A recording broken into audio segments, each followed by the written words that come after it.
Hi, I'm your host, Larissa Worstiuk. Through this podcast, I aim to empower and inspire jewelry entrepreneurs and professionals so they can thrive while adding more beauty to the world. I'm passionate about digital marketing for jewelry brands, and I'm excited to share my passion with you. As we all know, jewelry is joy, so I'll gladly seize any opportunity to talk about it. This is episode 183, and today I'll be sharing my interview with a very special guest who I met through his contributions to InStore Magazine. More about him and his background later in the episode, but in the meantime, I want to give you a preview of what we're going to cover before I get to his bio. What he's doing to reinvent the retail experience in 2022 and beyond, why traditional marketing, as opposed to digital marketing, is more relevant than ever before and needs to work alongside digital, how you can go about testing traditional marketing efforts like radio, TV, and direct mail, what to expect when experimenting with a new marketing method, what it's like to be part of a mastermind or performance group, and much more. But before we get to the solid gold of this episode, I'd like to take a moment to remind you that this podcast has both an audio and a video component, so you can either listen on your favorite podcast platform or watch on YouTube by searching Joy Joya. I love creating this content as my act of service to you, my awesome listeners and viewers, and you can always support the podcast for free by taking the time not only to subscribe, but also to leave a rating and review on Apple Podcasts, which helps other jewelry dreamers find it too. Moving forward, I'll be reading some of my favorite reviews and even creating new episodes based on recommendations and topic suggestions that Joy Joya podcast fans leave in those reviews. So please let me know what you want to hear or see in the future. In this segment of the podcast, I give out my Sparkle Award for the week. During this segment, I highlight a jewelry brand that's just impressing me, whether with their marketing or some kind of new initiative, product collection, whatever that may be. The Sparkle Award is also interactive, so you can visit sparkleaward.com to nominate a jewelry brand that's inspiring you these days, and I might feature your submission on a future podcast episode. So this week's Sparkle Award goes to eBay, which recently announced, and I saw this in an article in JCK, but was kind of hearing the buzz about this even before I saw the article. They announced that fine jewelry is now part of their authenticity guarantee.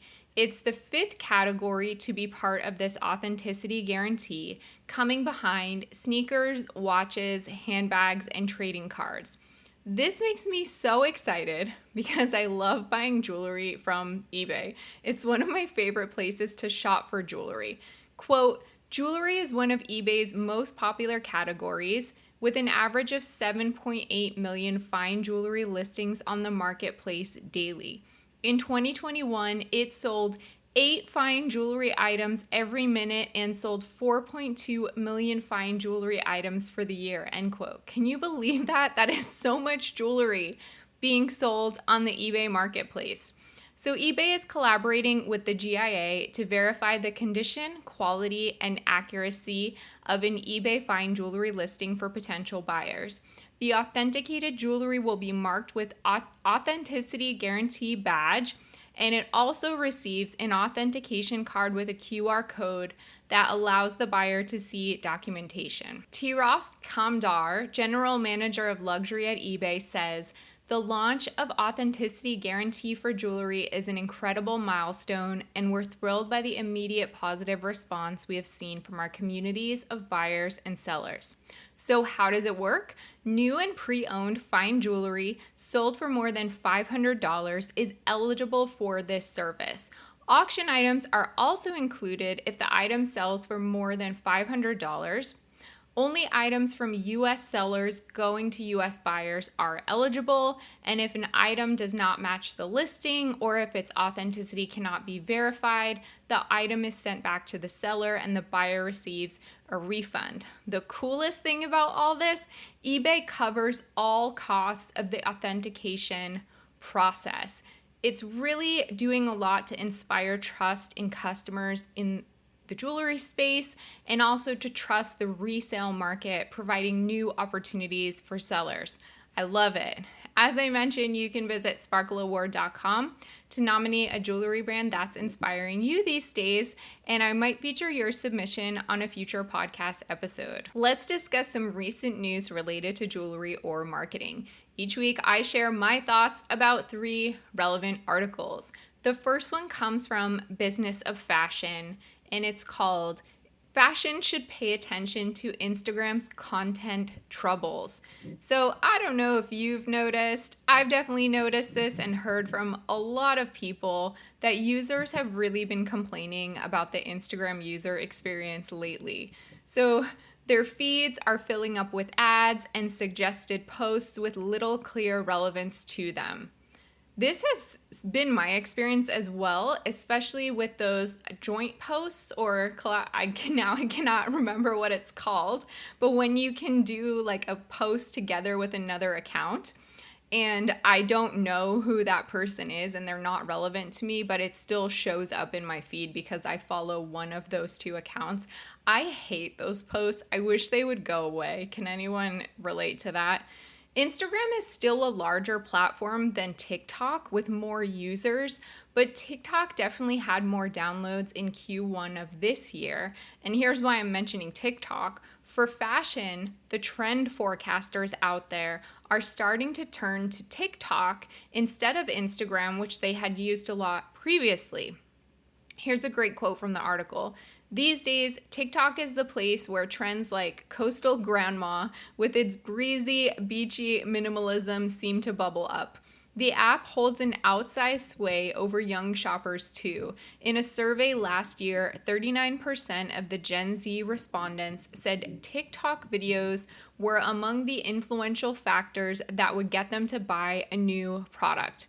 Instagram ads and Instagram influencers trailed behind at 23% and 22% respectively, end quote. For many years, as you can imagine, or you've probably noticed, Instagram's visual format combined with its reach has made it one of the most important social platforms for fashion brands that are looking to connect with audiences.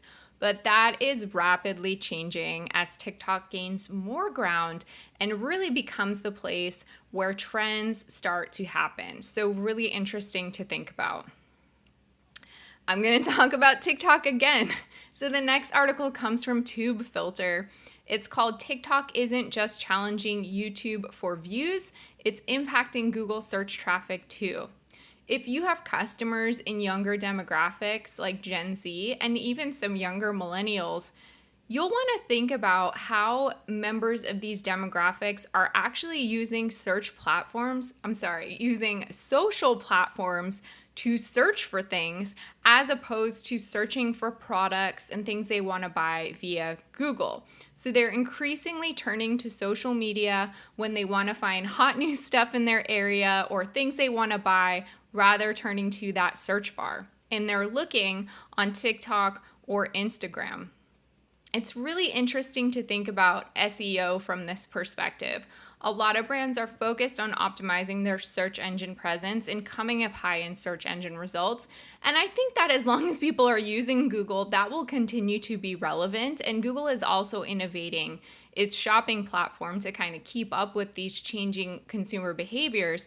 But it's really important to think about how TikTok and Instagram could actually be their own search engines, and Pinterest as well, I didn't even mention that, for your products and for your brand, and consider how you can be found on there and what your target customer might actually be searching for when they're looking for things that you sell. And then the last article comes from Fast Company, and it's called Influencers Are Out, Authenticity is In.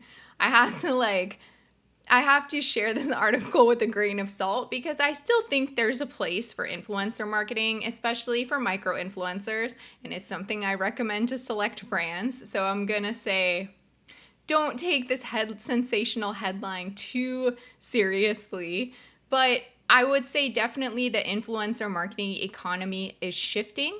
Quote, unscripted, off the cuff content blew the direct response style content away in all our metrics. And that is from an agency that creates paid social ads with user generated or influencer content. They have found that the more natural, like genuine customer testimonials perform much better in the ads that they publish instead of when they pay like big influencers to do some kind of testimonial for them. Wagering on less expensive deals with amateur creators, blanketing the internet with relatable, authentic feeling content that's optimized for conversion, and that's a quote from this article, is really where this economy of influencers is heading.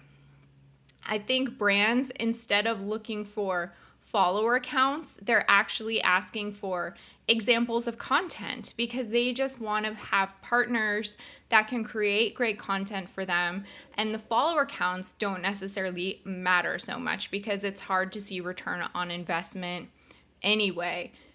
What's important to remember, whether you work with an influencer or a smaller content creator, or you're sourcing user generated content from your customers, is that the one and done approach where you just do like a one-off post with someone, it's not going to work. This has to be like a consistent, repeatable effort in order to get noticed and build trust with your customers. So those are my 3 articles for this week. You can find the links in the show notes if you want to check them out yourself. So let's get back to the main content of this episode. As I mentioned at the beginning, my guest, I was trying to tease him a little bit. I met him or learned about him through his column in InStore Magazine. His name is Thom Duma, Duma. He's the president of Tom Duma Fine Jewelers in Warren, Ohio. He's written for InStore Magazine about topics like calculating return on investment for marketing, getting 5-star reviews for your business, and leveraging traditional marketing, which is the topic that Tom and I mostly are going to talk about today. After retiring from professional motorcycle racing in 1982, Tom entered the family business, channeling his competitive energy into selling jewelry. A local landmark for more than 100 years, the store saw moderate success until Tom chose a different path forward. He purchased the store from his father and went on to completely reinvent the retail experience. Bringing in designers and international architects, he transformed the family business into a luxury destination, even qualifying as InStore Magazine's America's Coolest Stores in 2007.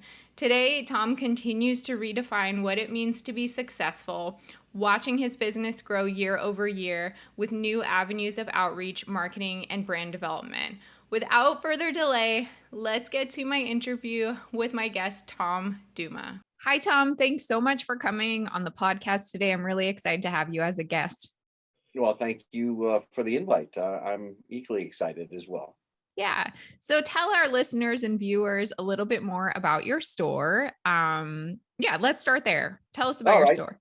So it's my 42nd year in the jewelry business. I came into my father's business in the early 80s, actually 1980 to be exact. And him and myself, my wife at that particular time, my sister and her husband, all were one big happy family working with my dad. And in 1986, he decided to retire officially for the first time. And then, so we bought him out. And as we went down the road, we got close to the year 2000, and my sister and her then husband uh, didn't work out in their marriage, ended up getting a divorce, and our business, we didn't have a buy sell agreement or any of those good things that you should have in all of your business. If you have a partner, make sure you have a buy sell agreement. So you learn these lessons, right, as you journey through that process. And we had to have a liquidation of that corporation in order to settle the assets of the family and settle that corporation. So when that happened, finalized in 2002, right after Mother's Day. And so then I knew I was coming back into the jewelry business. The the building in which the old business was located was not part of our business, if you will, between me and my sister and her husband and my wife. It was my father kept the ownership of that as kind of retirement for him.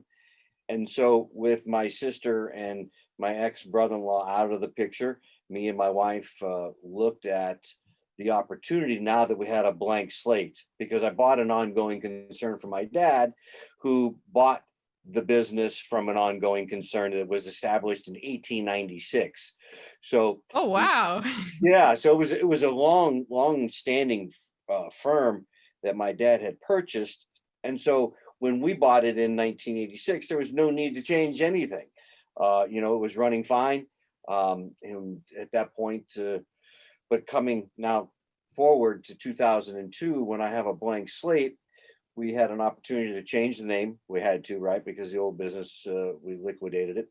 So I named it after my father, who happens to, I'm the same name. He always spelled his differently than mine because he didn't. I wasn't allowed to go to the same dry cleaner he did do, because our names, and we would get things mixed up. So he spelled his name with an H, Thom, and I spelled my own Tom.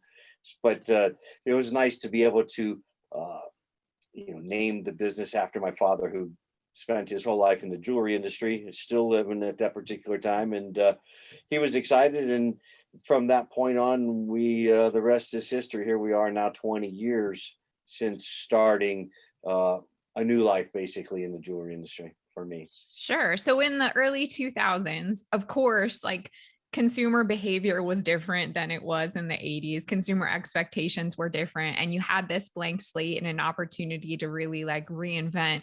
So what were some ways that you did kind of reinvent or reinvigorate that retail experience? Well, first and foremost, it was the inventory. So we had an opportunity at the particular point to go after brands. We before we didn't carry any major timepiece brands. It was Bulova, Seiko, Citizen, and then as far as the inventory in jewelry, there was no national brands there either. And so we're located in the middle of Pittsburgh, in between Cleveland and Pittsburgh, rather. So we have our own marketplace, we have our own TV stations, we have our own radio stations. So we're far enough away from them to metropolitan areas. And what I noticed at that time, that all the jewelry stores, and there was a ton of them in our market area, everybody had virtually the same type of inventory mix.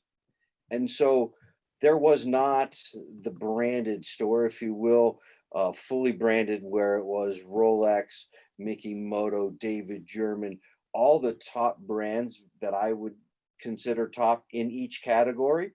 So at that point, we jumped off the bridge, so to speak, and built our store out, um, completely changed the image and the layout of the store, and started writing letters to Rolex, to Mickey Moto, to David German, to Corey, to back at that time was Scott K was real popular with platinum, and so all the top brands, they weren't here in our Mahoning Valley. Everybody would go to Cleveland or Pittsburgh for them, and so that was the idea.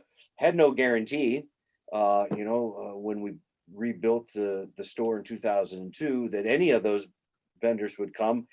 Um, but here we are 20 years later, and thank God the business plan worked. Sure, that sounds very smart. Yeah. So over time in, the past 20 years, is that kind of still the same strategy you use with the inventory, or have there been other ways that you've been reinventing that experience for your customers? Yeah, we are a brand driven store, and again, our the beauty of our market size is that it's not large enough to support two David German stores or two Rolex stores or two Tacori stores. So it's in that sense, and all the vendors, nobody has, exclusive territories, because if they wanted to open somebody up down the street, they would, or could, they can. But thankfully, again, for the past 20 years, we've had that kind of exclusivity in our marketplace with the brands that we support and support us. And so therefore, that separates, that's one of our difference makers, if you will. Uh, we have a handful of them that separate us between our competition, but first and foremost is that inventory. That makes a lot of sense.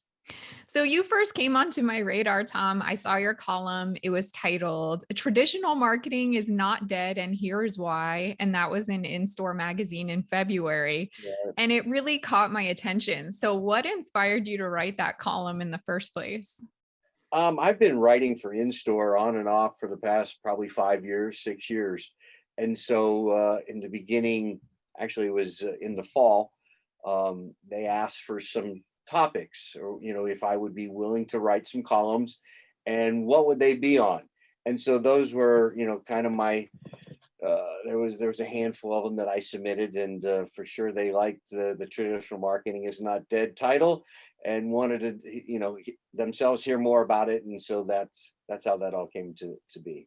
Sure. Why are you personally passionate about this topic? I guess it was almost to as far as the title is that there has been such a buzz the last 5 years, or maybe even longer, for digital marketing, and it's everything from social media to websites, and all the different things that you know fall under that umbrella of digital.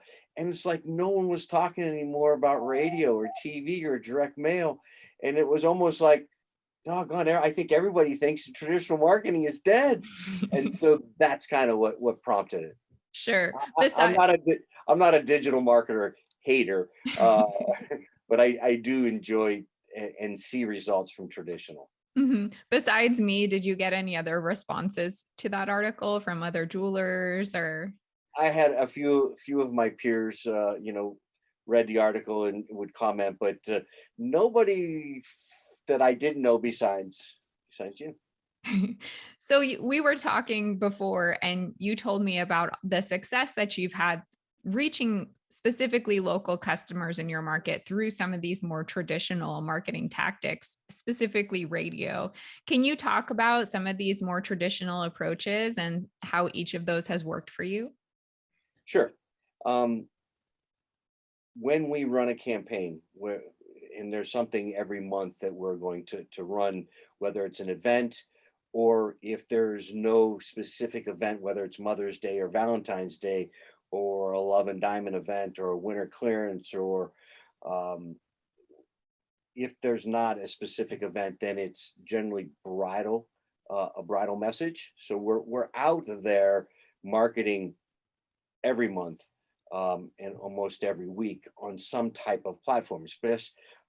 So just for instance, every December, um, we'll run a lot of David German print ads because Mhm. they some vendors like radio, some don't. Some like nothing but digital, and some like a mix of traditional and digital. So Yerman still does. They like billboards, they like direct mail pieces, and they like newspaper or magazines, as long as full color. So we run ads um, all December, and it's still amazes me how many people come in with that ad in their hand. So to me, I don't even have to ask if it's working or not, and it tends to skew to an older demographic.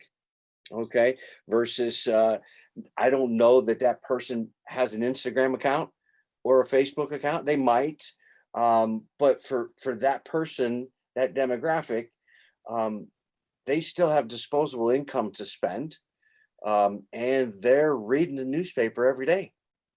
So, I may not have reached them with my Yerman message if I stayed strictly with digital. Um, and so I think that there still needs to be a nice mix between digital and traditional in order to reach. It all comes down to reach.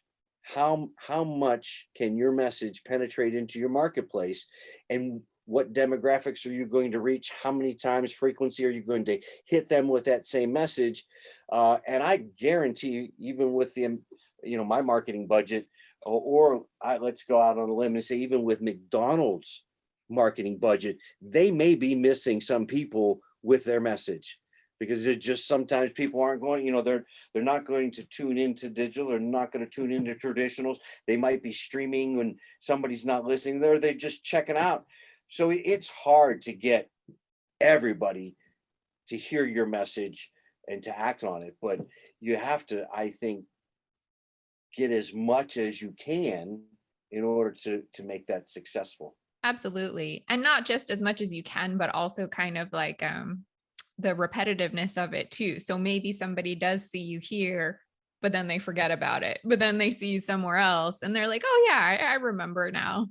Yeah, for sure marketing I think it's more of a science um than anything else. But then even with science, there's still some unknowns, right? And we still haven't figured some things out. And yes, you have to have reach, you have to have frequency, you have to hit your right demographic. They have to be, in that position to buy whatever you're selling. And if it's not today, then maybe it's the next event or next year. So yeah, you've got to stay at it for sure. I'm really curious about these people you've mentioned who actually come into the store with the print piece. What specifically are they responding to? Is it a promotion? Is it the like creative? Is it some kind of messaging in there? Like what's resonating with them? So circumstance I gave you this past December with David German, they handle all the creative. So everything, I get to pick, if you will, some different, whether it's going to feature ladies or going to feature men's jewelry. I basically, I think they put 14 different assets out for newspaper, colored newspaper and magazine, and I selected all 14 and just ran one every day for 14 days in December. And so, yes, their creative is definitely, they've got a larger marketing budget than I do for sure. And their creative department, I'm sure they have a whole staff. So it's nice that they handle the creative, and then I just get that, and all I have to do is pay for the ad space, basically. Yeah. Uh, yeah, so that I think Yerman won the product because it's always product shots, and two, yeah, they're very creative in their layouts, and they know what grabs attentions and headlines and things like that. So I think asset generation is very important in what you're putting out there for sure. Sure. It's a good reminder to any listeners or viewers, and I know that they're out there that have retail partners, their brands selling Mhm. product like not maybe not David Yurman is listening to this, but Right. smaller brands to Sure. really empower and support your retail partners and potentially work with them so that you can do these more traditional ad campaigns and it's a win-win for everyone then. Right, for sure. And then for some of the listeners, if they're, I think everybody has a website. If they don't, you should, because it's just cost of doing business these days. And the majority of website developers out there um, do have a creative team, obviously to lay out your homepage and what your banners and whatnot. So that could be a source for someone to create some assets from perhaps product that is not branded, just their own product, but yet have, or another lead would be to go to a local college and go to the marketing department and talk to some people and be able to do a class project creating some asset for a jeweler. So there's lots of ways to be able to get that creative asset. But I think, yeah, for sure, then when you have that, you run it on Instagram, you run it on your Facebook post, you have a picture on your Facebook cover, and then could match your banner on your website. And in that same graphic, you could use for an SMS text, you can use it for a newspaper ad, and you do it for in-store signage on your case. So now your internal and external message all match. Absolutely. Those are really good tips. Yeah. So I'm also very interested in radio, something I've never talked about on this podcast. I think it probably works more for a business like yours that has a specific local market, but I would love to know like how you took the plunge into that and what are some tips around having Yeah. success with radio. I used to do radio in my old business model. And I, like you, I don't know, I never really could put my finger on the results. Didn't know really.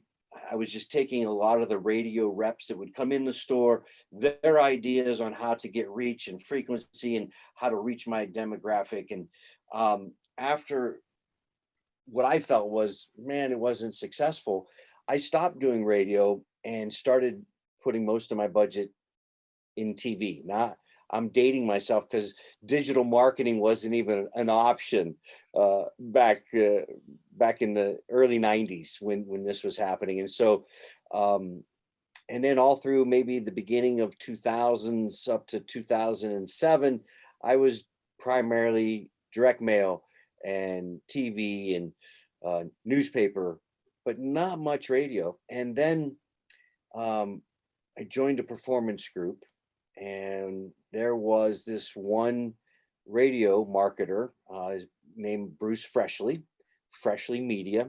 He's out of the Carolinas, and a lot of my peers in this group were using Bruce to write the radio scripts. Then he would record them with you or with the particular jeweler, and he would buy the radio, and he did this for jewelers all over the country. So one, he was able to come in and negotiate where I couldn't. So I had no other examples to stand on, if you will. So, and he made me a deal. He said, if I can't increase your business beyond, and we came up with, beyond what was going to happen organically, what was going to happen just because of the cost of living, so on. And we hit this. He said, if I can't increase your number by this much, then you don't have to pay me. Wow, that seems like a pretty good deal to me. That's what I thought. I said, all right, I wanted to get back into radio. I felt like personally I couldn't do it very well, writing my scripts and whatnot. And so I said, all right, I jumped in, and we were with Bruce for several years, and we really seen an increase in sales and revenue. And so I was a firm believer, and he had a specific way that he bought radio, so many during morning drive, so many during afternoon drive, so many in between that time, how many spots per day. He was very specific in his buy, and he stayed with that uh, specificity, you know, every week in, week out. That was the way. And then also, as far as negotiating, he was able to get my rate down from what I was paying. And then couple years, we seen how he wrote his scripts. And um, after paying him for, I don't know, I bet you I was with Bruce for probably 4 years, 5 years. We parted ways, not from radio, but just from his help. So now I knew how to purchase the radio. I knew what rates I should be paying, and we were writing our own scripts in house.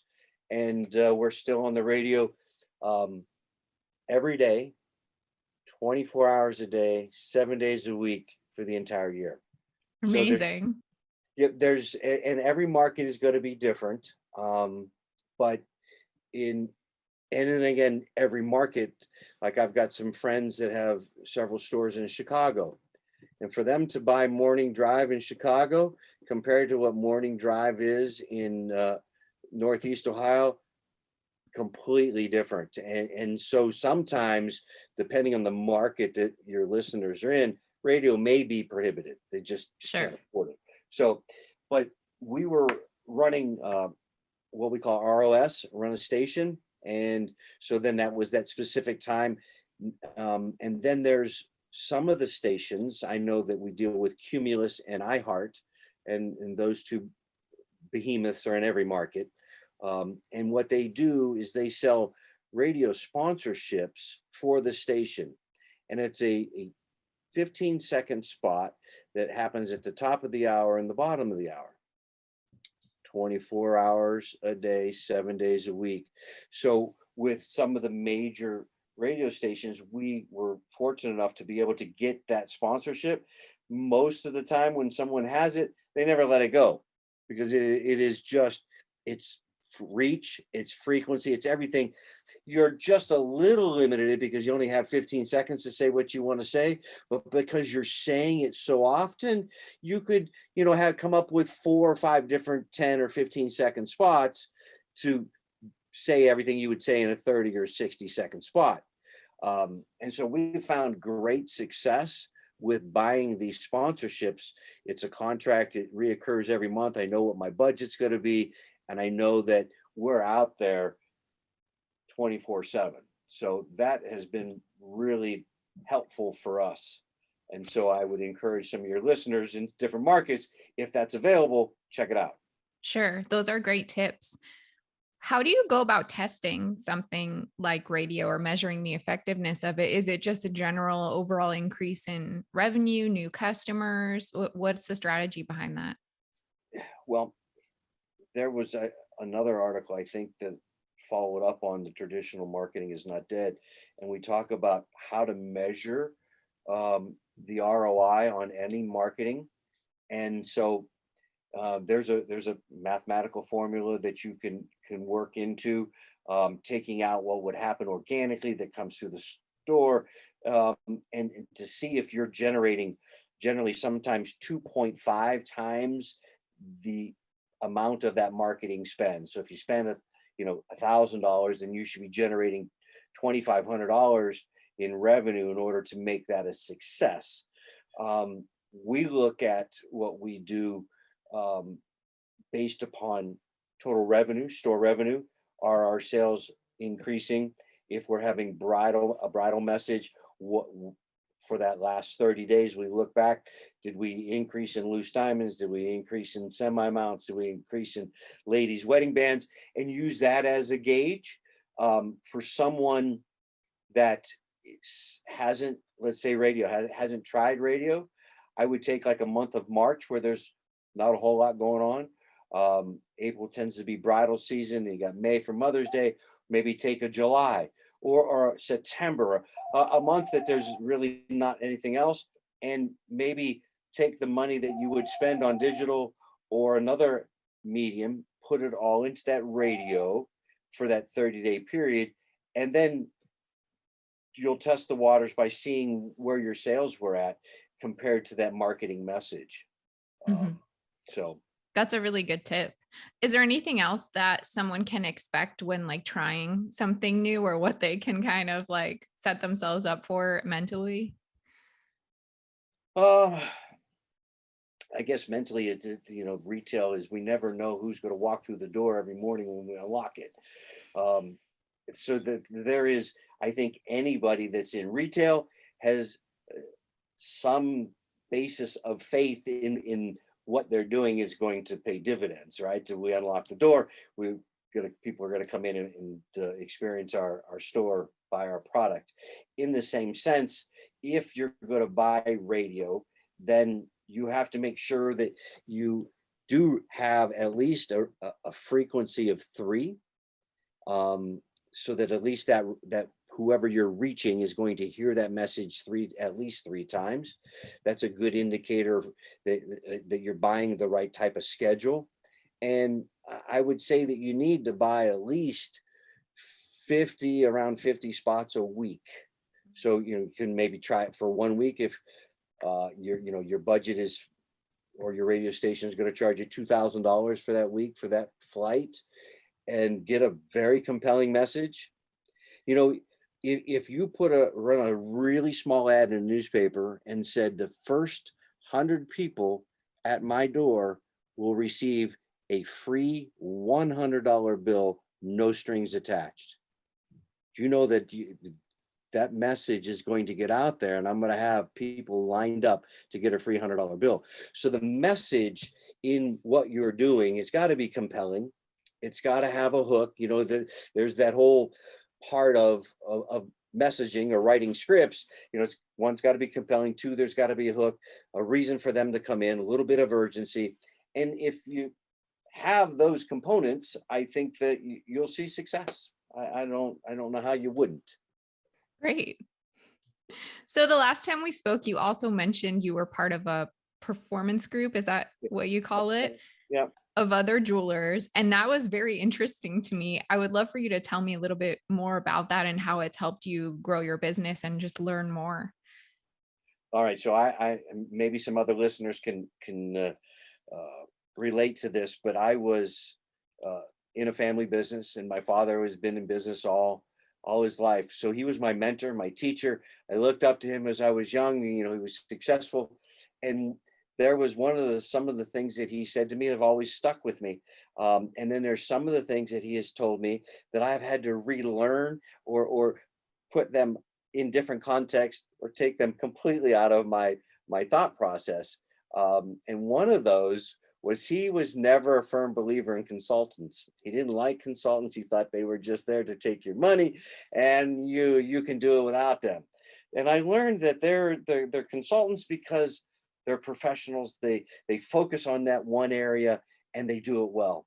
And it wasn't until I was part of the Ohio Retail Merchants Association and on the board of directors for years.